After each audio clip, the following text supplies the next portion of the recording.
Good morning. सो नए topic के साथ आज अपन डिस्कशन करेंगे, दैट इज एपिलेप्सी और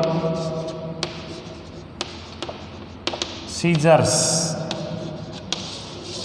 ठीक है, ये नया टॉपिक है जिसके बारे में अपन चर्चा करेंगे। एपिलेप्सी जो है वो एक ग्रीक शब्द जो है वो एपिलेप्सिया,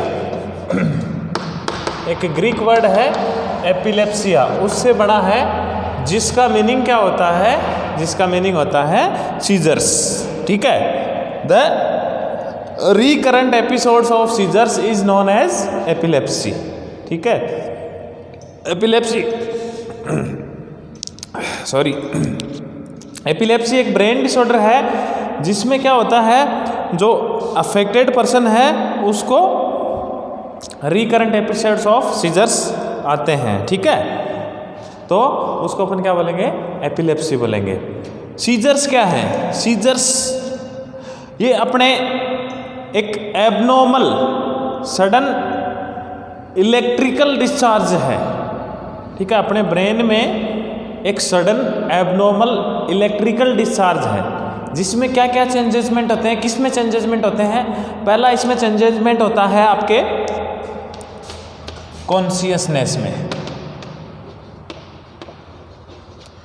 दूसरा आपका चेंज होगा बिहेवियर में, तीसरा जो आपका चेंज होगा इसमें दैट इज मोटर फंक्शंस। ठीक है, और जो चौथा चेंजमेंट इसमें होगा दैट इज परसेप्शन।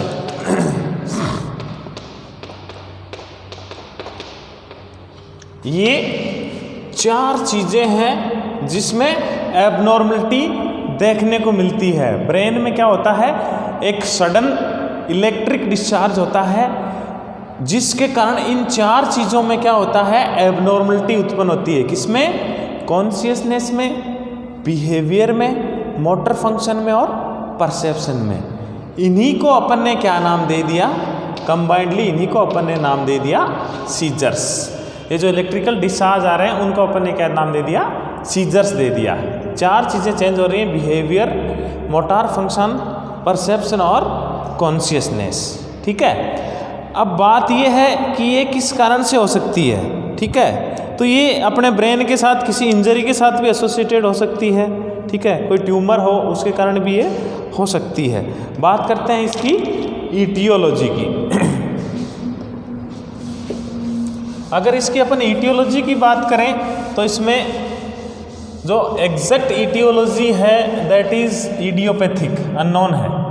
भाई मैंने आपको बताया नर्वस सिस्टम की मोस्ट ऑफ डिजीज कंडीशन में जो अपनी ईटियोलॉजी है वो अननोन है, तो इसकी भी जो ईटियोलॉजी है वो अननोन है।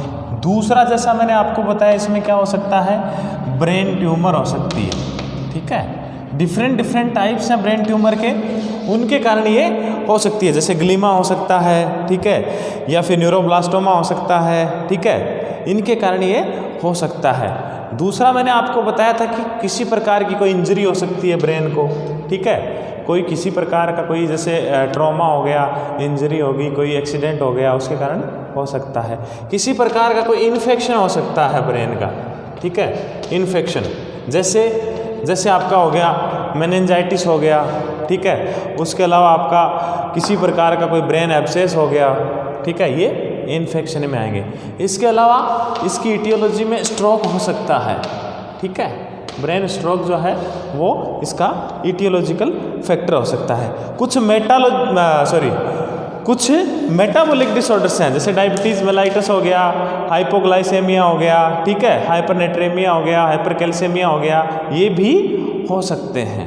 इनके अलावा इसमें जो है वो किसी प्रकार का, जैसे कोई ड्रग विड्रॉल, जैसे कोई पेशेंट जो है वो अगर ड्रग एडिक्ट है, जैसे अल्कोहल ले रहा है और वो छोड़ रहा है, तो उसके विड्रॉल सिम्टम के रूप में भी सीजर्स अपने को देखने को मिलते हैं। ठीक है, तो ये हो गए इसके ईटियोलॉजिकल फैक्टर्स। इसके अलावा कुछ केसेस में रिस्क फैक्टर के रूप में फैमिली हिस्ट्री को भी देखा जाता है। कुछ केसेस में ये ऑब्जर्व किया गया है कि अगर पेशेंट की फैमिली में ये प्रॉब्लम पहले से है तो उनमें ये प्रॉब्लम जो है वो देखने को मिलती है। ठीक है, अब बात करते हैं इसके टाइप्स या क्लासिफिकेशन की। कितने प्रकार के जो है वो इसके टाइप्स हैं सीजर्स के। ठीक है, पहले टाइप की अगर अपन बात करें तो पहला हो जाएगा फोकल या लोकल या पार्शियल। ठीक है, ये तीन नाम जो है वो अपन पहले टाइप को दे सकते हैं, फोकल, लोकल या पार्शियल। इसमें क्या होता है, जैसा इसके नाम से पता चल रहा है लोकल या पार्शियल, ओनली ब्रेन का एक हेमिस्फीयर जो है वो इन्वॉल्व होता है। ठीक है, एक हेमिस्फीयर जो है वो इसमें इन्वॉल्व होता है। इसको दो सिंपल टाइप में बांटा गया, एक सिंपल और एक कॉम्प्लेक्स। ठीक है, तो ये हो गया आपका फोकल सीजर्स। ठीक है, एक हेमिस्फीयर होगा जिसके दो टाइप्स हैं, सिंपल फोकल सीजर और कॉम्प्लेक्स फोकल सीजर। सिंपल में क्या होता है, सिंपल में जो है वो आपको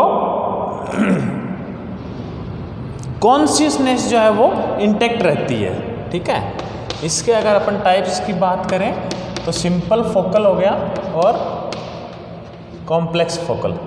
ठीक है, अब सिंपल फोकल में क्या है, सिंपल फोकल में जो है वो अपनी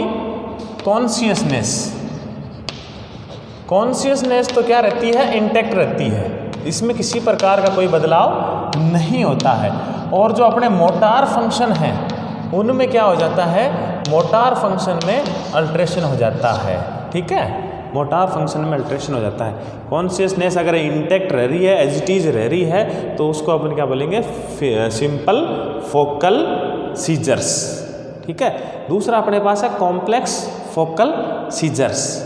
सीधी सी बात है, सिंपल में सिर्फ मोटर फंक्शन अल्टर हो रहे थे, और कॉम्प्लेक्स जैसा इसके नाम से पता चल रहा है, दोनों इसमें क्या हो जाएंगे, आपके अल्टर हो जाएंगे। कॉन्शियसनेस के साथ साथ में मोटार फंक्शन का भी क्या हो रहा है, इम्पेयरमेंट हो रहा है या इम्पेयर्ड हो रहे हैं अगर मोटार फंक्शन भी, तो उसको अपन क्या बोलेंगे, कॉम्प्लेक्स फोकल सीजर्स। ठीक है, ये हो गया आपका पहला टाइप। दूसरा अगर मैं बात करूं तो दूसरा अपन ले सकते हैं जनरलाइज्ड सीजर्स।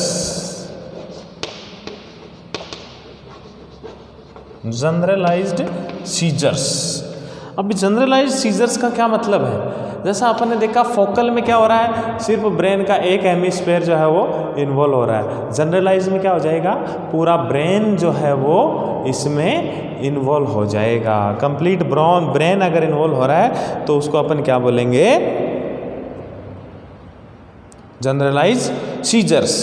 अब इस जनरलाइज्ड जो सीजर्स हैं उसके डिफरेंट टाइप्स हैं जिनके बारे में अपन चर्चा करेंगे। ठीक है, इसके जो है वो अलग अलग टाइप्स हैं, जिसमें पहला मैं आपको बात करूं,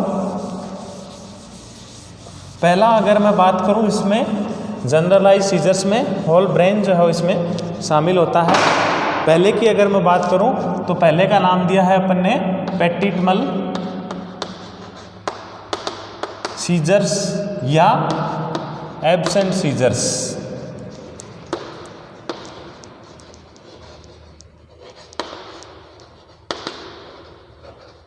पेटिटमल सीजर्स या एब्सेंट सीजर्स।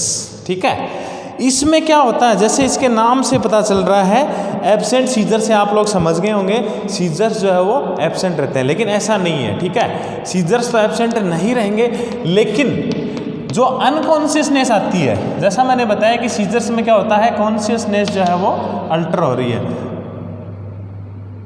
तो जो अनकॉन्शियसनेस आती है ये मात्र 5 to 10 सेकेंड्स के लिए। ठीक है, 5 to 10 सेकेंड्स के लिए। जो अनकॉन्शियसनेस आती है वो 5 से 10 सेकेंड के लिए अगर आ रही है तो उसको अपन ने क्या नाम दे दिया है, उसको अपन ने पेटिटमल और एब्सेंट सीजर्स नाम दे दिया है। ठीक है,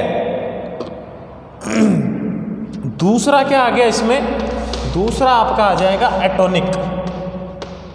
एटोनिक सीजर्स। जैसा इसके नाम से पता चल रहा है, ए का मतलब हमेशा होता है एब्सेंट या लॉस ऑफ, तो loss of tone, sudden loss of tone अगर हो रही है तो उसको अपन क्या करेंगे, एटोनिक सीजर्स नाम देंगे। इसके कारण क्या होता है, पेशेंट जो है वो फ्लोर पे गिर जाता है, जैसे खड़ा है अचानक से उसके एटोनिक सीजर्स आए, सारे टोन्स जो है वो लॉस्ट हो गए। अगर टोन्स लॉस्ट हो गई तो पेशेंट क्या होता है, जहाँ खड़ा है वहीं गिर जाता है, ठीक है। तो ये जो है वो एटोनिक सीजर्स कहलाता है, ठीक है, लॉस ऑफ टोन, और उसकी वजह से पेशेंट क्या होता है, फ्लोर पे गिर जाता है। ये भी सेम टाइमिंग है इसका भी, ये भी मात्र इसमें जो अनकॉन्शियसनेस आएगी वो 5 से 10 सेकेंड्स के लिए रहेगी, ठीक है।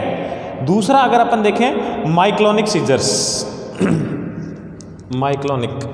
माइक्लोनिक सीजर्स, इसमें क्या है, इसमें जो कॉन्ट्रैक्शन एंड रिलैक्सेशन होती हैं वो एक पीरियड के दरमियान होती हैं, जैसे एक बार कॉन्ट्रैक्शन हो गया, एक बार रिलैक्सेशन हो गया, सडन अल्ट्रेशन होता है इसमें, किसी प्रकार का जो अपना कॉन्ट्रैक्शन और रिलैक्सेशन हो रहा है उसमें अल्टर्ड हो जाता है सडनली, ठीक है। उसके कारण क्या होता है, पेशेंट जो है वो गिरने की संभावना रहती है, ठीक है। तो ये हो गया आपके माइक्लोनिक। दूसरा आपका एक 4th नंबर का है, that is grand mal seizures. ये ग्रैंड mal सीजर्स जो है वो, इसको अपन अगेन जो है वो 5 स्टेज में डिवाइड करेंगे, ठीक है। ग्रैंड mal सीजर्स जो है वो, उसको अपन अगेन कुछ स्टेजेस में डिवाइड कर रहे हैं, जिनके बारे में अपन चर्चा करेंगे। ग्रैंड mal सीजर्स की पहली स्टेज जो है दैट इज ओरा स्टेज। अब इस ओरा स्टेज में क्या होता है, ठीक है, इस ओरा स्टेज में जो है वो पेशेंट जो है वो, उसको लगता है कि भैया हाँ, previous feeling of seizures like as bad smell, ठीक है, पेशेंट को ये फील होता है, ओरा समझ गए होंगे आप, ठीक है। जो प्रीवियस फीलिंग होती है बैड स्मेल की, उसको अपन ओरा बोलते हैं, ठीक है। तो पेशेंट को ये फील होता है कि हाँ भैया बैड स्मेल फील हो रही है और पहले जो है वो मेरे सीजर्स आ चुके हैं, ठीक है। दूसरा इसमें आ गया आपका अनकॉन्शियस फेज। अनकॉन्शियस फेज में जैसा आपको पता है, पेशेंट अनकॉन्शियस हो जाएगा और जो है वो फ्लोर पे गिर जाएगा। तो दूसरी आपकी आ जाएगी अनकॉन्शियस स्टेज। तीसरी आपकी इसमें आ जाएगी टॉनिक फेज, ठीक है। टॉनिक फेज और क्लोनिक फेज, इन दोनों के बारे में अपन चर्चा करेंगे। टॉनिक फेज में क्या होता है, टॉनिक फेज में ट्रिमर्स आते हैं पेशेंट के, ठीक है, और पेशेंट जो है वो क्लिंच हो जाता है, ठीक है। उसके जो क्लिंच हो जाते हैं फिक्स हो जाते हैं, ठीक है, 10 से 20 सेकंड के लिए। अगर ग्रामीण परिवेश से अगर आप लोगों ने जुड़े हो तो टॉनिक का सबसे बड़ा उदाहरण है, अपन जैसे बोलते हैं कि ये जाड़े बुझ गए इसके, ठीक है, तो वो 10 से 20 सेकंड के लिए उसके क्या होते हैं, जबड़े जो है वो एकदम फिक्स हो जाते हैं, टाइट हो जाते हैं, ठीक है, 10 से 20 सेकंड के लिए टाइट हो जाते हैं, ठीक है, और उस टाइम ड्यूरेशन के बाद में वो ऑटोमेटिक ठीक हो जाता है। तो इसको अपन क्या बोलेंगे, टॉनिक फेज बोलेंगे, ठीक है। अगला इसमें आएगा जो है वो क्लोनिक फेज, ठीक है, टॉनिक के बाद में आएगा क्लोनिक फेज। क्लोनिक फेज में क्या होता है, क्लोनिक फेज में जो है वो एक रोटेशन के अकॉर्डिंग आता है, ठीक है। रोटेशन के अकॉर्डिंग मतलब एक रिदमिक कॉन्ट्रैक्शन एंड रिलैक्सेशन की प्रक्रिया होती है, ठीक है। इसमें क्या हो सकता है, क्लोनिक में टंग बाइट होने की भी संभावना रहती है, और ये जो है वो मात्र 30 सेकंड के लिए होता है। क्लोनिक फेज जो है वो 30 सेकंड के लिए रहेगी, ठीक है, क्लोनिक फेज। तो ये होगी इसकी 4 फेज।